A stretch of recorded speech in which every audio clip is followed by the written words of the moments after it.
All right, guys, baseball's officially back in Chicago. That means you will be sitting down, opening some nice ice-cold Miller Lights, hearing the crack of the bat, the thump of the mitt. You love the thump of the mitt. Is that your favorite baseball sound? No. Is it a thump? It's a pop. Pop. Kind of a crack. Yeah. Crack of the bat, pop of the mitt. What's the best baseball sound? So when you think of opening, the best sound is a nice ice-cold Miller Lite can getting cracked. Yeah, it is. What sound would you like to hear when you drink? The crack of the bat, like hitting the sweet spot of the bat with a baseball is maybe the best song on earth. I can't wait to time Best up sound. one of those with a sip of nice ice-cold Miller Lite. The original light beer since 1975, still the best one, Miller Lite. Great taste, 96 calories, the official beer partner of the Chicago Bears. Go to MillerLite.com/stretch to find delivery options near you, or you could pick up some Miller Lite pretty much anywhere that they sell beer. Tastes like Miller Time Chicago. Celebrate responsibly. Miller Brewing Company, Milwaukee, Wisconsin. 96 calories and 3.2 carbs per 12 ounces. I also want to talk about Icon Pass. Here's to getting more of what's good in life, more days on the mountain, more chairlift laughs, more joy. The 25-26 Icon Pass is on sale now, unlocking more than 60 destinations worldwide.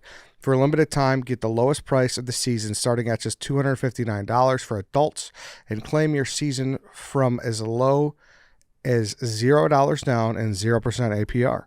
For those that want even more joy for less, families save up to $200 on child passes, and renewing pass holders save up to $100. More adventure, more savings, more of everything that makes your winter great. Grab your season of joy now at iconpass.com.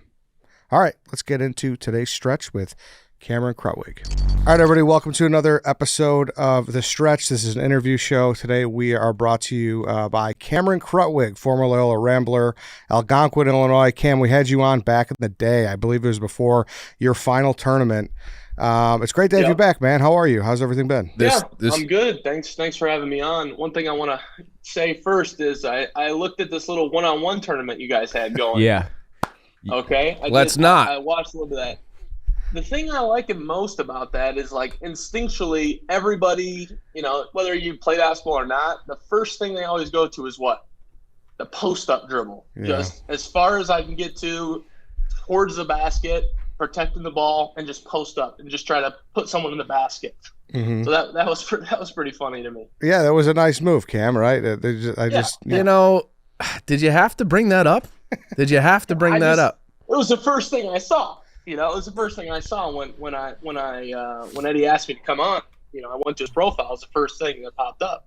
Yeah. Yeah. What do you think about Eddie saying that he will duck me till the end of time?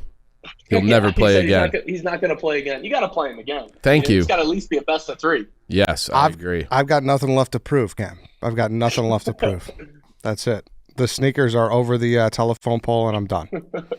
It's over. All right. As someone who's got nifty little post moves, crafty little post moves, what'd you think of Eddie's little quick little turnaround right there?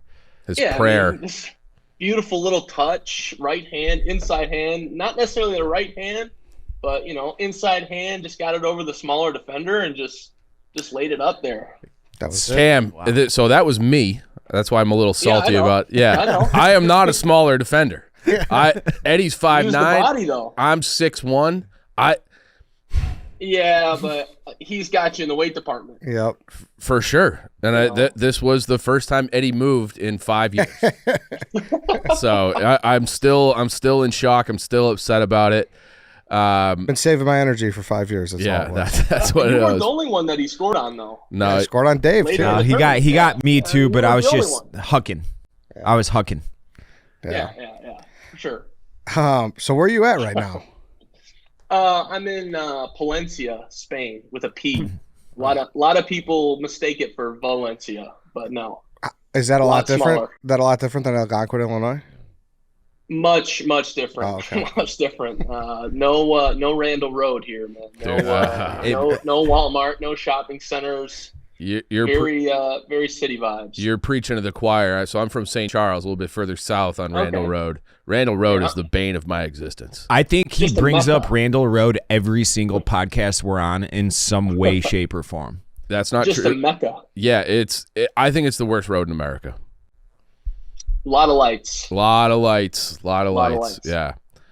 No, there's worse roads. It's a bad road, dude. You've never been on Randall Road. Ed's never gone west of. I have, but 55 okay. before. But okay. When have you been on Randall Road? My friend lived in Huntley.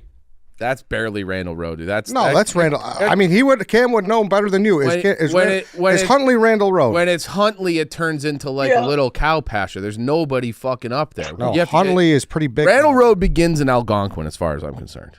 Cam, you settle this. It ends like Randall Road turns into Rackow up by 31. Yeah. I know a lot of the road system up there, man. I could chat road systems for a long time. I love talking roads. I made a career out of roads in a past life, actually. I worked for a logistics brokerage, and I sent lots of trucks up and down Randall Road. It was pretty crazy, fellas. Randall Road. A lot of lights, man. Too many lights they put in at 90 in Randall Road now. Like 6 lights to go 500 feet. It is crazy. That's no good. Are you they got AC there? No. Well, they do have AC, but I don't have AC here in my apartment. But honestly, I haven't really needed it much. I mean, when I got here in August, it was pretty hot, like 90 plus most every day, and then from there on out, like October and on, it's like 60s, 70s here. I mean, it really hasn't warmed up much. But in the summer, Spain gets really, really hot. Are you in southern Spain towards Africa or more towards France? No, I'm in central Spain, above Madrid. Okay. Like two hours above Madrid. But last year I played in like really close to Barcelona, Lleida, and that was like me, the mountains, France. So I didn't get a chance to go to France, but I played closer to France that year. And your league, is that only Spanish teams, or do you travel all Europe? Yeah, no, my league, I played in the second division. It's called the Leboro, or Primera Fed, they call it now, but it's been the Leboro for a while. It's only teams from Spain, but then like the top league, the ACB, those are like Real Madrid, Barcelona, Valencia, like those teams are the teams that are playing in European competitions. So the winner of the regular season in my league goes automatically up to the ACB, and then we have a playoffs and a Final Four, and they go up to the ACB too. So 2 teams every year go up. Are there many familiar faces from the States over there in the same league as you now? Yeah, Brad Davison from Wisconsin. Yep. Yeah. Oh yeah. You remember him? Yeah. Yeah. He plays in this league. He's actually with the same agent as me. There's Jabari Parker is on Barcelona. He's not in my league, but he's in the top league. A couple guys that I played against in college. There's a lot of, like, every team's allowed 2 Americans. So a lot of the guys are I know some of the guys or whatever. Just other than that, I don't know many like March Madness guys or anything that are over here. But there's a lot of guys in Europe that you would be like, oh yeah, I remember him. Well, you're the March Madness guy over there. Yeah, now, I guess. Yeah, you are. You were like one of the faces of March Madness. You and Sister Jean, definitely were. White Sox Dave is fluent in Spanish. A little bit. We can Yeah. conduct the rest of the interview in Spanish. See, work on your skills. See, quieres, Cameron. What do you want? I mean, like, I've actually learned a decent amount of Spanish. Like, I can get through life with Spanish pretty easily. Now, I'm not going to be like going up to someone and starting a conversation, but if they need something out of me or I need something out of them, I can get the job done. It's a very easy language. Are you a celebrity in that town? You said it's a small town. I mean, I would say everybody on the team is not like a celebrity, but like people definitely know us around the town. Mm-hmm. Like this city like lives and breathes basketball. Okay. And that's like really fun. Like the games are 5,500 people every game, like crazy atmosphere, great fans. I mean, we got the best fans in the league. So, like the people really care. And that's what's cool about it. Like probably, I mean, last year I had some good fans too, but, the fans here are really good and they care. So like, if you're out in the streets every once in a while or at the grocery store, like someone will ask me to take a picture or something like that. But that's not really typical, like on some other teams that I've played. Do you going from American sports, where it's just leagues conference champion go to the playoffs to a relegation league. What are the pros and cons that you've seen as an American? Because I don't know a thing about soccer, not one thing. Right. But the idea of the relegation system has piqued my interest because of how all Chicago teams have tanked recently, and it's just gross to be out. I'm sick of losing, Yeah, no, I mean, I understand that. I mean, the Bulls are down bad right now. They're not even tanking. They should be. No, they're winning games recently, actually. They are. Yeah. But no, I mean, the relegation is a great system. Like, there's 3 teams that go down in my league and 2 teams that go up. And like, the teams with the better resources and the better roster creation, they're gunning for the top spot to move up to the league. Like, actually last year, the team I was on, we won the playoffs and we won the Final Four, and it was like, I mean, you would have thought that the fans just won the lottery, like the amount of, like, we had a parade, we had, like, it was crazy. And now they're in the top league, and every game they're, rowdy at every game and stuff. So like, it means something to the people here to like play in that top league.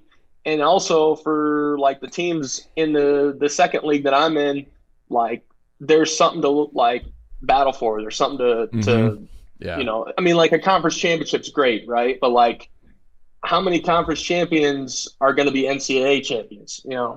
Yeah, or, right. Not many, possibly right? 0. Like, yeah, definitely 0. Yeah. Probably, maybe the winner, but right. So like, there's like that element of like, if you can make it to the end of the season and you can promote, like, it really means something. My last question about Spanish basketball: how does the competition, like, if you took your Final Four Loyola team and dropped them in the first division in Spain, how would that team compete?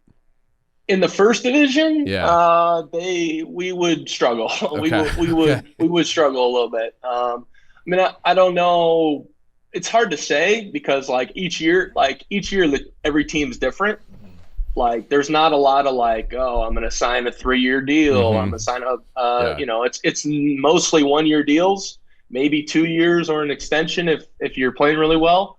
But yeah, no, the top league, the ACB is what it's called. And I mean, that's like one of the best leagues in Europe. And I mean, it's a lot of good teams in that. So definitely a lot of good American guys and a lot of good, European guys and players from overseas that go to that league and are really, really good. So a lot of respect for that. And my league is good as well. Obviously not as top as the ACB, but we definitely have a lot of good teams. I would say like the top 8-10 teams in this league are legit. So it's definitely been fun to play here and try to get up to that first league.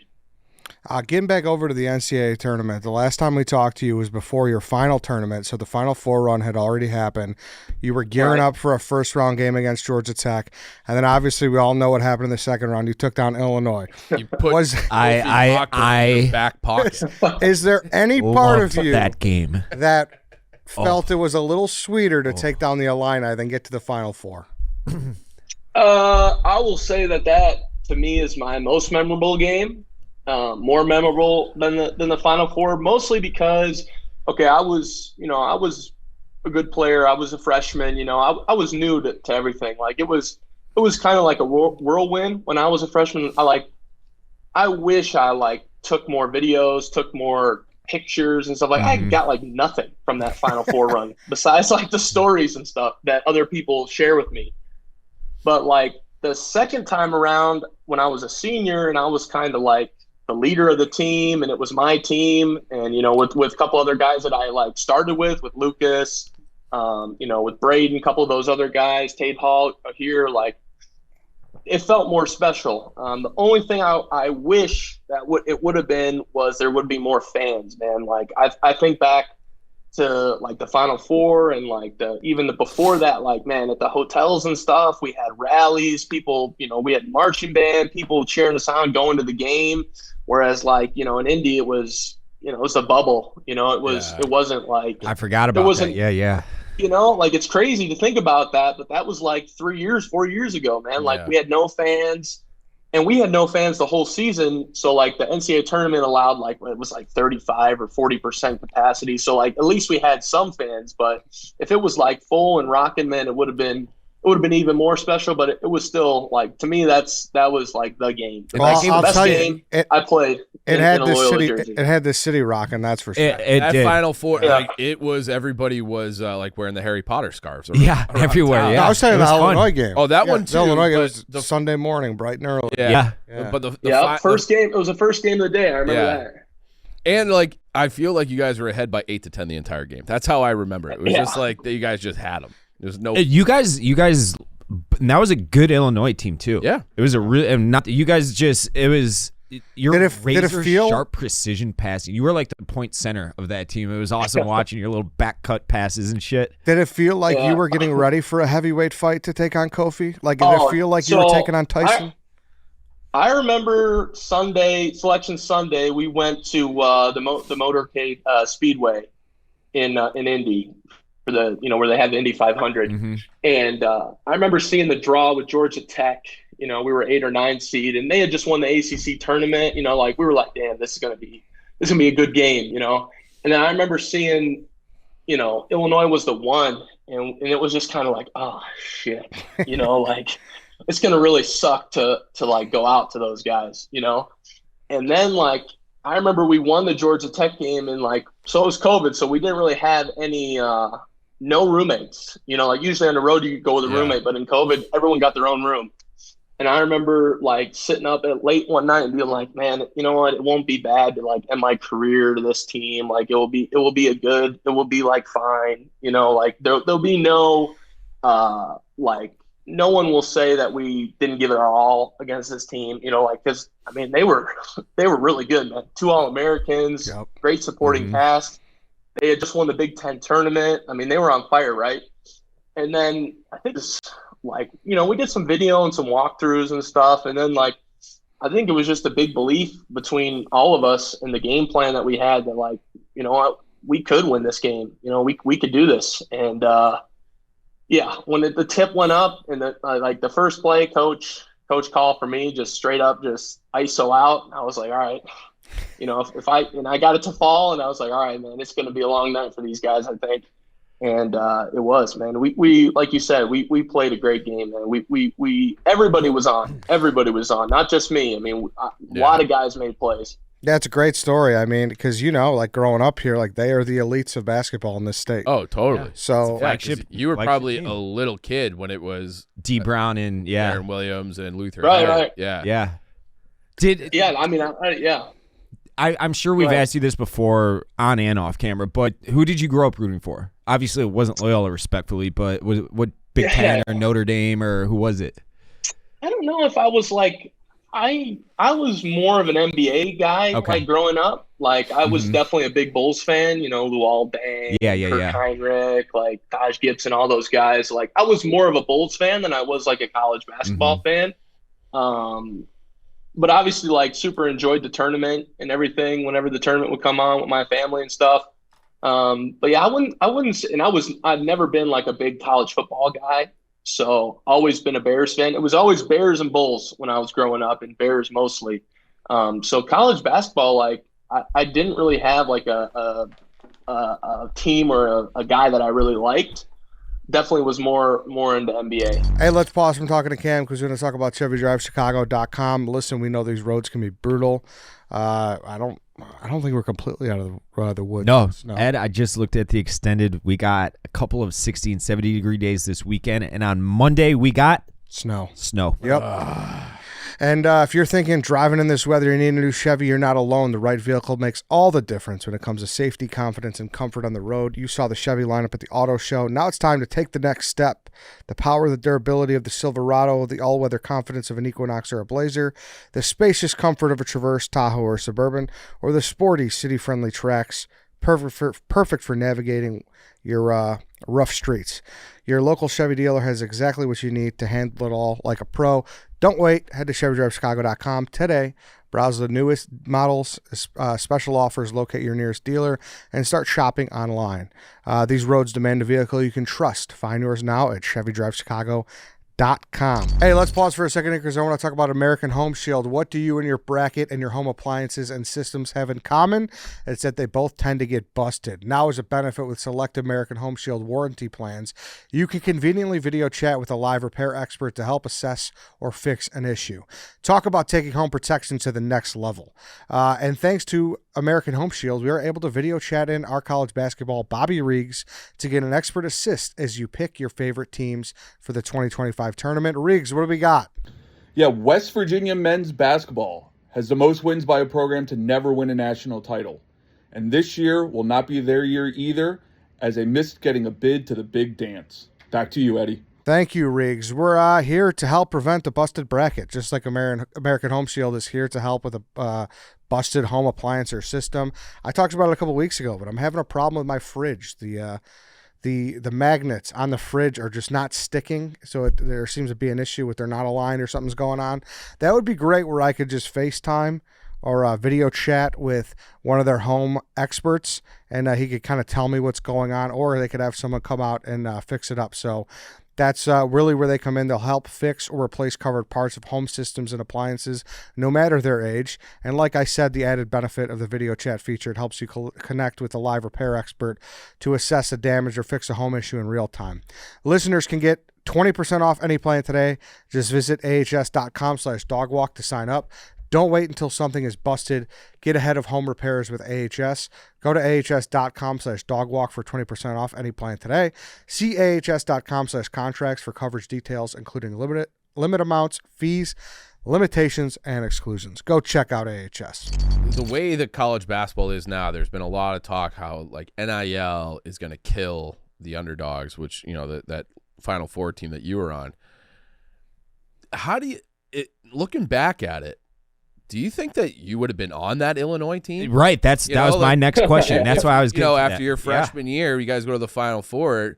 Do you think that would have been something that you were looking at? You would have had a lot of money thrown in front of your face. A lot of money. For sure. Yeah. For sure. Like, you know, you'd like to say, no, Krutwig, he's so loyal, he would have, you know, but come on, man. Like, when the money's out there and it's in front of your face, like, you can't turn it down. And that's why you can't really blame these guys for leaving.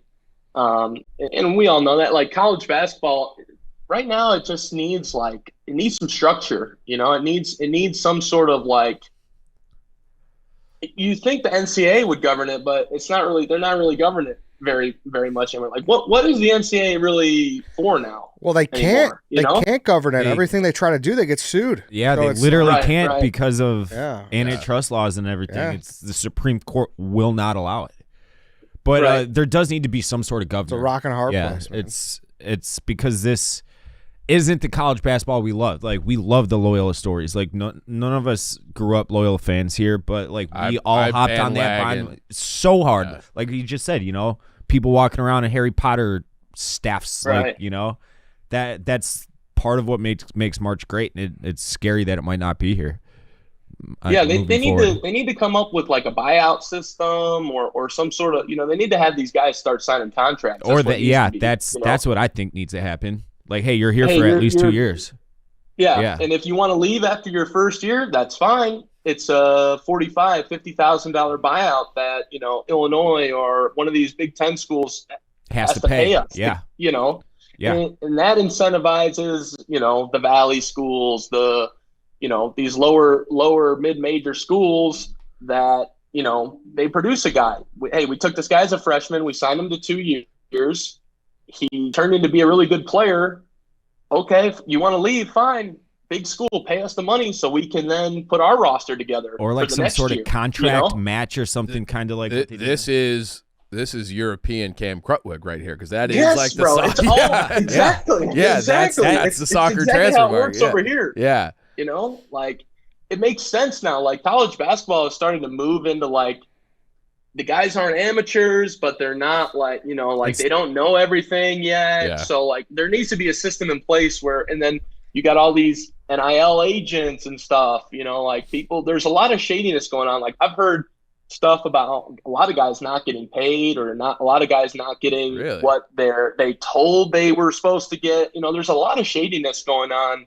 Like, on both ends, with players and coaches and programs. Like, just because you see a guy gets whatever X amount of NIL doesn't actually mean that he got all of that. Yeah. Maybe he didn't get as much as they said he was, or they overpromised or whatever. There's a lot of that going on. I saw a graphic yesterday that of the Sweet 16 teams that are in this year, only one school has all 5 starters that started at that school. I saw that too. And it was Purdue. Yeah, and then Yeah. Michigan State had 4. Yeah. But Michigan, I saw that too, yeah. Those are pretty good programs for retention, I feel like, and I player think Duke development. had 4 as well. Did Duke have, yeah, but it was But Duke's all a lot of freshmen. Duke's a lot of freshmen, exactly, yeah. But yeah. But it was jarring. But granted, I still love it. Like, I had a lot of fun last week, and I don't, obviously I missed the upsets, but I don't know, you just got to adjust.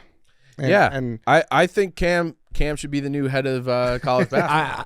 mean, after he's done bro. playing in Spain, he can bring this. The small schools do know. Like, are you guys just moved to, you did not play for the Loyola when they were in the A10, right? No, yeah, you missed that. Yeah. But that's we were just talking about it before you hopped on. That's an awesome basketball conference. And I remember I did a video with Loyola last year for when they were in our tournament in Chicago.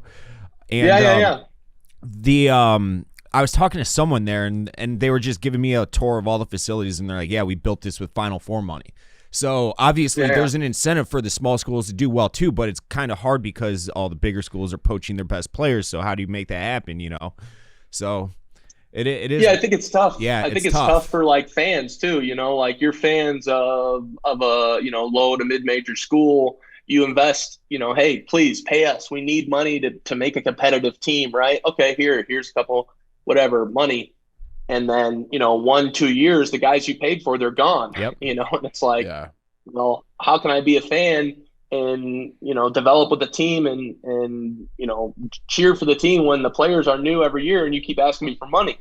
Whereas like a buyout system or some contract buyout system would reward teams for that and give them more money to then not have to ask people every year to re-up. Yeah. So obviously your coach, Porter Moser, was like a star and then left Loyola, small program, for SEC Oklahoma, like one of the bigger money schools. Yeah, right. At least in a hot my name head, just now. Oklahoma has a ton of money. Have you had any discussions about him or with him about how like his job has changed and what that looks like? Do you still keep in touch with Moser? Yeah, I talked to Coach, a couple times throughout the year. He just says it's tough now. Like his whole thing when I was being recruited in before was all about relationships, man. Like I'm going to be, we're going to build this great relationship. I trust you. Like there's plenty of times Coach said he loved me, things like that. Like that's kind of gone now as far as like. Did you say it back? Yeah. Yeah. I think a lot of the guys on the team, felt that way about Coach, and he was always there for us, and he was tough. He was tough to play for sure. I don't miss some of those 2.5 hour film sessions, just ripping us a new one for losing a road game or something like that. But no, at the end of the day, we knew that he had our best interest in his in his mind. So, but. Going back to that, like now it's all transactional now, so it's kind of hard for him and other coaches too. This is not just for him, but like it's hard to build that relationship, to build the trust, the foundation, because you're getting a new team every year. You're getting, hey, I want to come to school. Okay. How much do you have for me? Because this other school's got this. And, so it just becomes that bidding war. And it's tough. It's tough for coaches, but the coaches that are going to succeed are going to be the guys that adapt to that and just, don't let it affect them. So, and the crazy part is those guys still have it the best. Like look at like what's going to happen to Drake now. All those guys are going to go to Iowa, and the same thing happened before that. When he brought Sturtz and all those guys over to Drake, I forget it was like Southwest Missouri or whatever. They were all D2 kids, like right? really, it's the bottom schools that just are getting completely fucked. But I mean, it's just the belly of the beast at this point. Yeah. To that point, yeah, you're going to see that. Like, see coaches just, hey, I'm leaving. I want to take my 3 best players and let's go. Or my 4 best players and let's go. Which is cool. But actually, that's what Will Wade did. Like that news broke that he took the NC State job. I don't know if you guys saw that. Yeah. And he handled it really well. He's like, yeah, I told the guys, like, hey, this is kind of the goal. I wanted to move up and kind of get back in that conference, get back in a bigger conference. And different sports. Signetti just did it. I told him we're bringing some guys. So I don't know. It's just crazy how different it was and how fast it changed. It is also crazy that the big news this week is that the transfer portal is open. 900 players. So you have, like, basically every player that is in college basketball has entered 900 players in the portal. So if you're a guy, like, because there's a kid from Michigan I know who entered the portal. Michigan's still playing. How do you react to that as a teammate? Where it's like, would you hold that against a teammate if it's like, hey, like, we're still playing and you're in the portal? Like, what's going on? Like, how do you think that would impact the locker room? Yeah, I mean, I think 5-6 years ago that, when I played, that would definitely, you made those decisions after the season was over. Yeah. You didn't, no one made those decisions like during the season, but now it's like the date for it to open. Why is it during the That's the stupid part. That's what's forcing people to make. I mean, if I want to go and transfer and the open date is this day, and every day that I'm in the portal, I'm losing opportunities. Obviously, I'm going to go the first day it's open, or else, schools are going to find. So I don't know why they made it to open when the tournament's still going on. It doesn't make sense. Yeah. I just don't think they have a say in anything anymore. And that's just it's just NCAA gonna NCAA. Just they do stupid stuff. But yeah, that made no sense. We'll see. I think they're going through a lot of both major sports for college. I think they're going through a lot of growing pains, and hopefully they shake it out. But yeah, football is a whole nother story, man. Yeah. Football is. I don't know nothing about football. Yeah. Are you? You said you're a big Bears guy. How are you feeling heading into this year? Are you starting to drink the Kool-Aid like the rest of us? Are you still going to be able? Are you able to get games in Spain? Yeah. I watch most of the games. There's actually, like, through NFL, like, they're trying to expand a lot in Europe. They got the London games, the German games. They got a thing where you can get, like, every single game over here for actually pretty cheap. So I've done that every year. I've been overseas, but man, it's tough, man. It's tough to find hope. Like every year. He's one of us. Yeah. Every year you're like, oh man, we got this guy and this guy. We just signed offensive linemen, yada yada yada. Well, we were singing the same song last year, and look what happened. And the year before that. So it's tough. I'm going in with a little bit of skepticism, but we got a new coach. We got, they addressed some problems on the line. We got the 10th pick. Like, you can't not be excited. So I think it's hot and cold, man. It's hot and cold. Yeah, I think we're all kind of the same way right now. It feels pretty. For the first time, I actually feel like all Bears fans are kind of measured. Like, it's like a wait and see. Yeah. The entire fan base is like, I like it, but don't trust it because it's like, good job. Yeah. But we'll wait. But play some games first. Yeah, the last 2 years have just done, irreparable damage to us. It's weird how just even keeled the fan base is. Like, I feel like with the moves they made this offseason with Ben Johnson and the offensive line signings and trades, any other fan base would be like counting the Super Bowl rings, but Bears fan base just like, we'll see. Yeah, and I'm not believing nothing that comes out of training camp. This guy looked good. This guy looked best shape great. Of his life. Yada yada. I'm not believing none of that, man. Yeah. First game of the year is when I'll make my decisions. All right. Yeah, then all bets are off. And on. Right. If we look awesome, we preseason, nothing like that. Yeah, we're there. We're all in lockstep. That's for sure. Cam, dude, it's great to catch up with you. Thank you for doing this. Is there anything you want to get out there? Anything you got going on? No, man, I'm just happy to be back. Happy to be on this with the second time, man. Loyola's got a game tonight in the quarterfinals of the NIT. Get out to Gentile, man. Get a game, experience it. Postseason basketball. I'll be around in the city this summer, man. Can't wait to get back home, and thanks for having me. Come to the office Yeah, on Fridays. the office, pick up basketball on Fridays. Eddie can show you his Friday in the morning? Afternoon. Afternoon. All right. Yeah, have Eddie. I'll swing by there, man. Yeah, we'd love to have you in. Eddie can show you some post moves. For sure. Yeah. Inside hand, right hand only finishes. Yeah, hey, you got to go with what works, so. That's the entire office. It's just a game of left-handed missed layups. I dribble with my left hand a little bit at least. Cam, thanks again, dude. Appreciate it. Definitely going to get you in here this summer. Sounds good. Thank you, guys. All right, dude.